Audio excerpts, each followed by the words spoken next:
polisie is op die spoor van 4 verdagtes vir skietery in Westbury, Johannesburg, waarin 2 sterf en 5 gewond is. ELPS peper steeds die minister van polisie op spesiale verlof, Senzo Mchunu, oor aantuigings van misdadigheid in die regstelsel.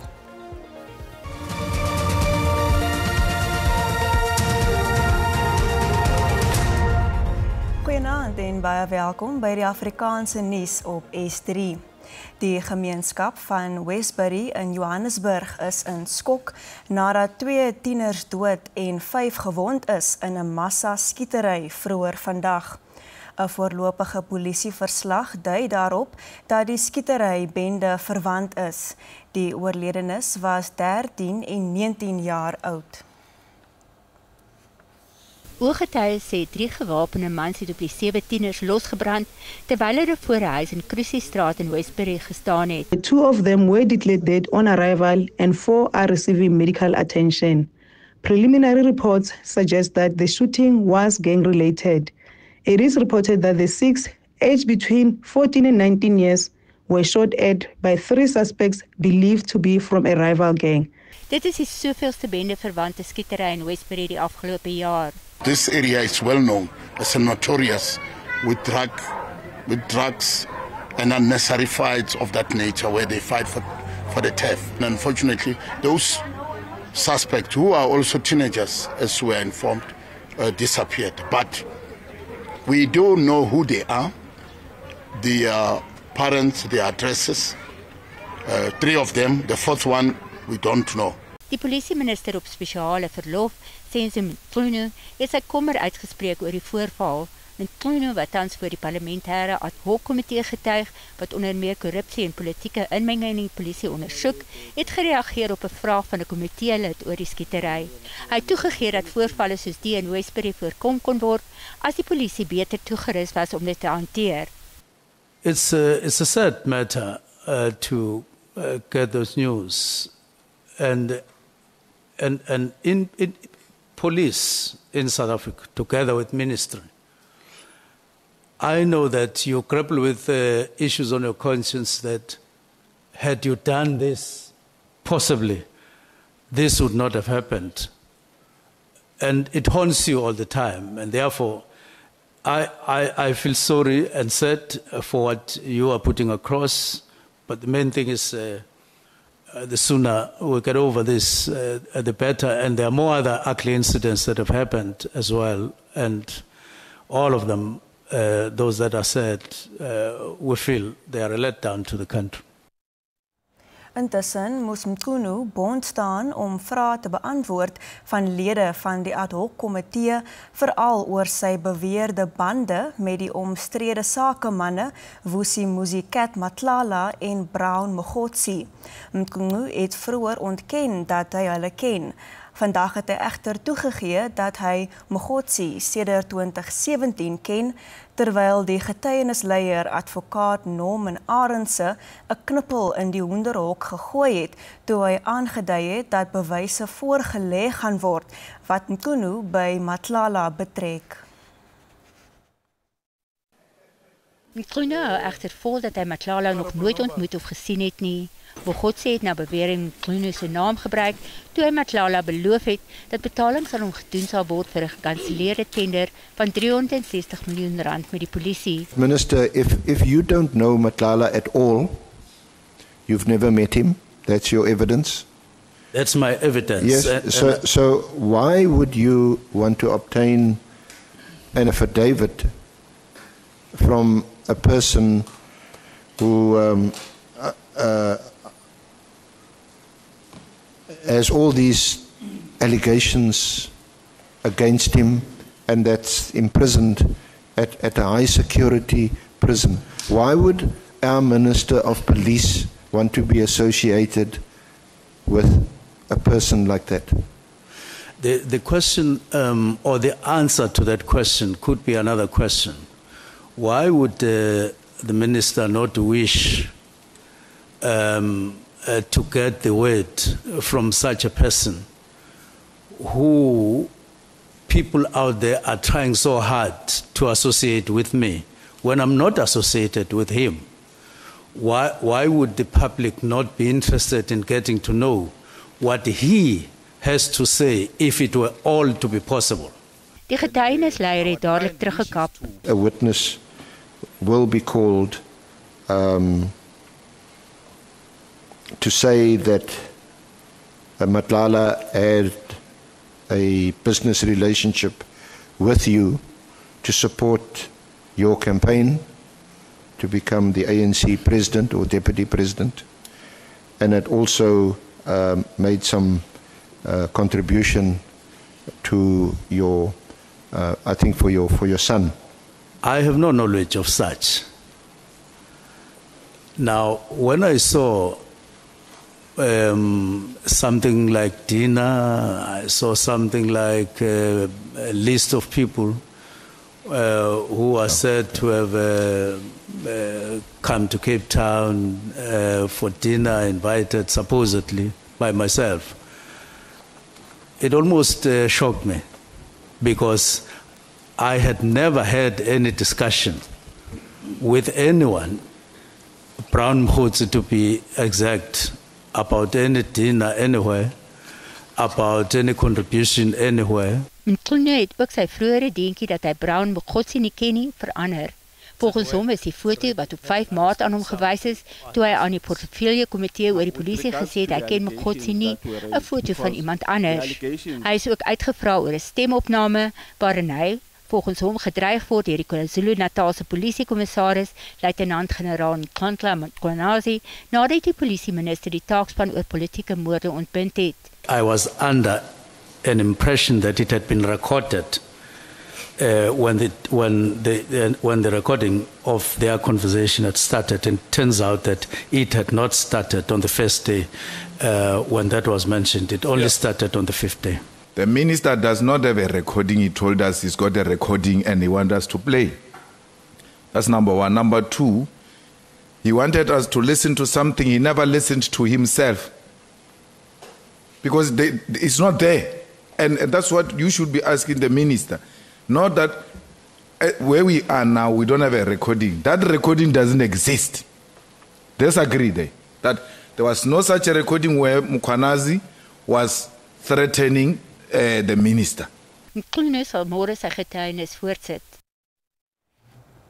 By die Madlanga-kommissie is gehoor dat die valke toegeslaan het op die intelligensieoperasie waar tydens die sakeman en vermeende misdaadsyndikaatlid Katiso Molefe op 6 Desember 2024 in hegtenis geneem is. Die valke het onder instruksie van die voormalige valkehoof Godfrey Lebia opgetree. 'n Speurder wat op die Armand Swart moordsaak gewerk het en slegs as getuie A geïdentifiseer kan word, het vandag sy getuienis voortgesit oor inmenging na die hoë profiel Swart moord. Die Madlanga-kommissie ondersoek beweringe van korrupsie en politieke inmenging in die strafregstelsel. Getuie A het aan die kommissie gesê dat die valke skielik vrae gehad en antwoorde geëis het oor die intelligensieoperasie en inhegtenisneming van die vermeende kartellid Katiso Molefe. You say that when you inquired what they were doing there, they told you that they were sent by their general to find out what was going on at the premises. Did they say who their general was? They told us that they're being sent by their general national head, and then they didn't really say the name, but there will be only one national head of the Hawks at that time. Even if you are told that, you wouldn't then ask for the name. You would know who that person is. Die kommissie het vir verdere klarigheid na die reaksie gevra. Where you've said to the chairperson, the general, there was only one general. Was it General Libya? And I'm saying that because he's the only general I know. That is correct. It was General Libya who was the national head of TPCI at that time. Getuie A het voorts gesê dat hoëgeplaaste polisielede waaronder luitenant-generaal Shadrack Sibia ontsteld was oor die inhegtenisneming. Sibia wou glo weet waarom Molefe nie by 'n plaaslike polisiekantoor aangehou is nie, pleks van in Pretoria.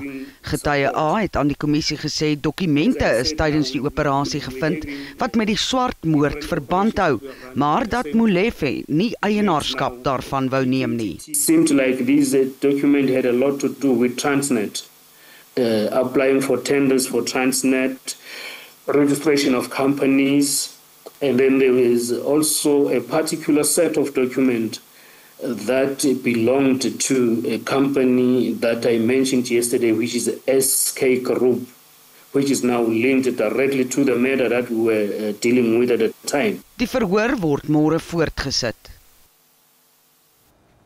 Daar was ook vroeër vanoggend 3 mense doodgeskiet en 1 beseer in hulle huis in eSikaleni naby Richards Bay in KwaZulu-Natal.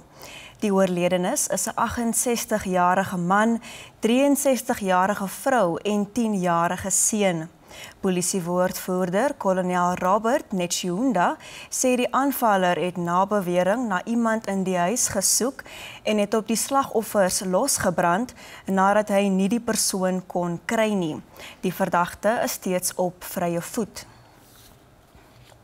In Durban is die motief vir 'n verbyry skietery waarin 1 man dood en nog 1 ernstig beseer is nog onbekend. Die bestuurder is na die hospitaal gejaag met skietwonde terwyl die passasier nie oorleef het nie. Argyleweg was gesluit terwyl polisie die toneel ondersoek het. Nooddienswerkers sê talle skote is afgevuur. Taxi-operateurs in Richie, Noord-Kaap sê hulle leef in vrees nadat verskeie minibus-taksies vroeg vanoggend aan die brand gesteek is. Lede van die Richie Modderrivier Taxi-vereniging beweer dat die aanvalle gekoppel is aan die komende leiersverkiesings. Taxi-operateurs vrees vir hulle lewens. Een bestuurder is geskiet terwyl hy probeer het om sy minibus-taxi te blus. My kinders se lewe is in gevaar. Ek is nie veilig daar wat ek nou is. Die lede van die vereniging het die polisie versoek om in te gryp en bloedvergieting in die gebied te voorkom. Dit volg op die moord op 'n taxi-eienaar 4 jaar gelede te midde van soortgelyke spanning voor die verkiesing. Ons het kinders by ons huise, ons het vrouens by ons huise. Ons is broodwenners, ons het werkers. So as jy 'n taxi-eienaar vandag doodmaak of jy maak vir hom, as jy brand sy kombi, hoeveel mense se kos vat jy net se mond uit. En die plek is baie klein. Dit is 'n klein dorpie vir ons om so te lewe. So ek dink ons moet die afgee aan die polisie. Maar in die polisie wil ek ook 'n boodskap stuur dat in die polisie en as dit kom by sulke goede wat gebeur in Richie en accidents is baie swak. Ons vra hulle 'n investigation baie strong te maak sodat die mense by boeke kan gebring word. Ons standpunt soos Santago is dat as dit by verenigings kom of by posisies in verenigings, sal ons aanvoer of raad gee dat verenigings moet in 'n boardroom gaan sit en gaan sit en onderhandel of sal ek sê discuss in die woord Engels om te sê wie moet die vereniging lei vir die volgende 4 jaar as om na gevalle van hooliganisme te resort om ander mense af te skrik om nie posisies op te vat. Die polisie ondersoek die motief vir die aanval en niemand is nog in hegtenis geneem nie.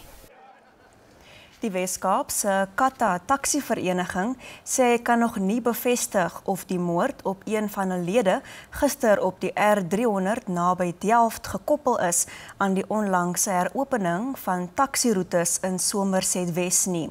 Die roetes was verlede maand vir 30 dae gesluit weens hoë geweld wat 8 lewens geëis het. Caudetta het homself van die voorval gedistansieer en daarop aangedring dat die noodlottige skietery nie verband hou met die voortdurende geskil met Kata nie. Die departement sê hy wag op amptelike bevestiging van die polisie voordat hy verdere kommentaar sal lewer. Suid-Afrika hoop om binnekort van die finansiële aksie taakmag se gryslys verwyder te word en nuwe instrument vlugprosedures potjie sommige lughawens. Dit en alles net na die reklamebreek, bly by ons.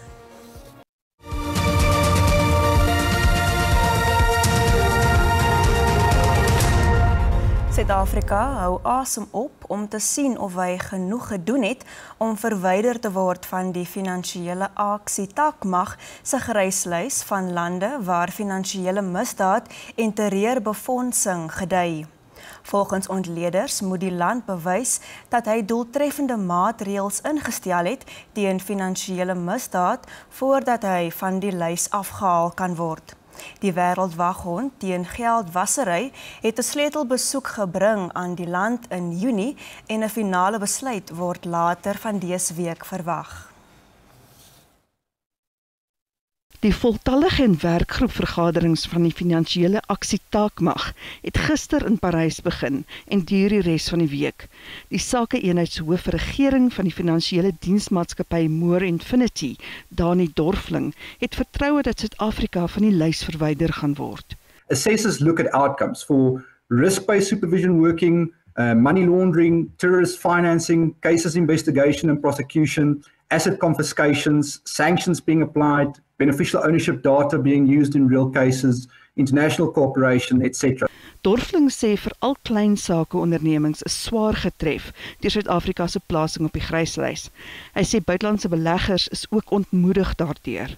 Selfs al word Suid-Afrika van die lys verwyder, sê Dorfling dat dit tyd sal neem vir die uitwerking daarvan om sigbaar te word. The IMF evidence shows that grey listing is linked to a large decline in total capital inflows, about 7.6% of GDP on average, and removing this label lifts that headwind and supports investment and M&A appetite over time. I think the amount of time in which that's going to take is going to be a longer run discussion. I would say almost a 5-year discussion. Daar is egter kommer dat 'n nuwe vlaag aantuigings van korrupsie in die strafregstelsel, soos die in die Madlanga-kommissie van ondersoek, die verwydering kan vertraag. Vlugte by die Polokwane internasionale lughawe is of vertraag of gekanselleer te midde van die nuwe instrument vlugprosedures wat nog deur die burger lugvaartsowerheid goedgekeur moet word. Die lughawe is egter steeds oop. Ander lughawens wat ook vir goedkeuring wag, is die Kruger Mpumalanga internasionale lughawe, as ook die Pietermaritzburg, Richards Bay en Mthatha lughawens.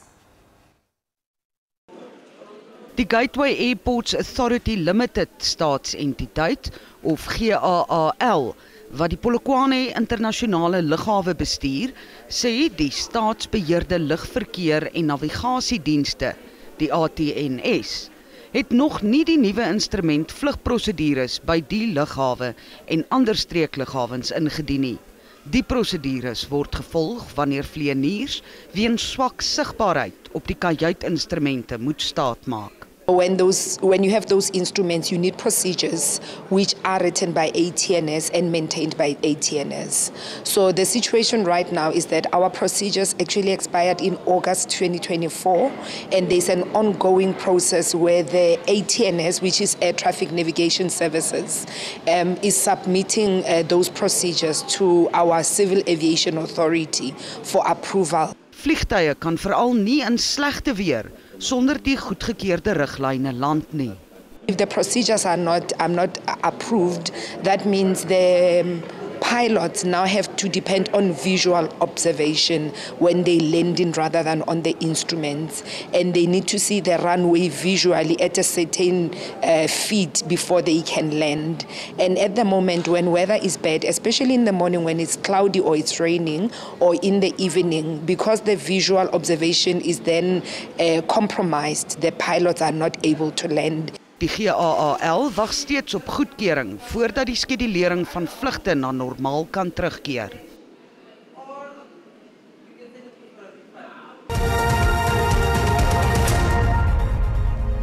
Kom ons kyk hoe die markte om 8:00 vanaand vertoon het.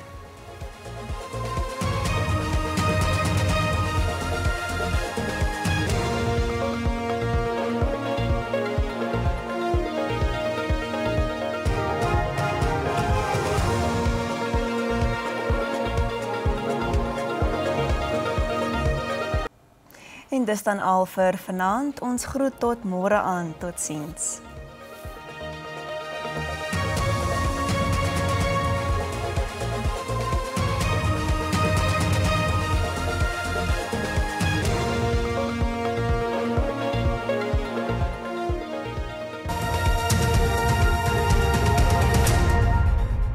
Goeienaand, welkom by die weer. Ons kyk nou na ons weervooruitsigte vir vandag en môre.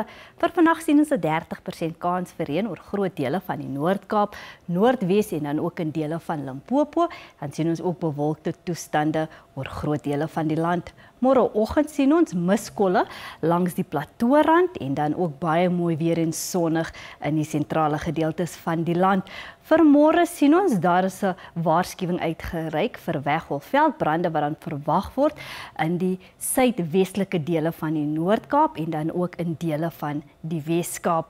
Ons kyk nou na ons minimum en maksimum temperature. Ons begin nou in Gauteng. Ons sien baie mooi weer en sonnig. Bronkhorstspruit 'n maksimum van 24, Vereniging 26 en dan Johannesburg en Springs het albei 'n maksimum van 23. In Limpopo sien ons baie mooi weer en sonnig in Limpopo. Lephalale het 'n maksimum van 28, Messina 15-28 en dan Burgersfort 11-27. Mpumalanga, Skukuza het 'n maksimum van 29, Middelburg 9-25 en dan Mbombela 10-26. KwaZulu-Natal, Richards Bay 12-28, Pietermaritzburg maksimum van 29 en dan Durban en Port Shepstone albei 15-25. In die Oos-Kaap, Oos-London 12-28, ons sien Mthatha het 'n maksimum van 33 en dan Graafrenet 8-36.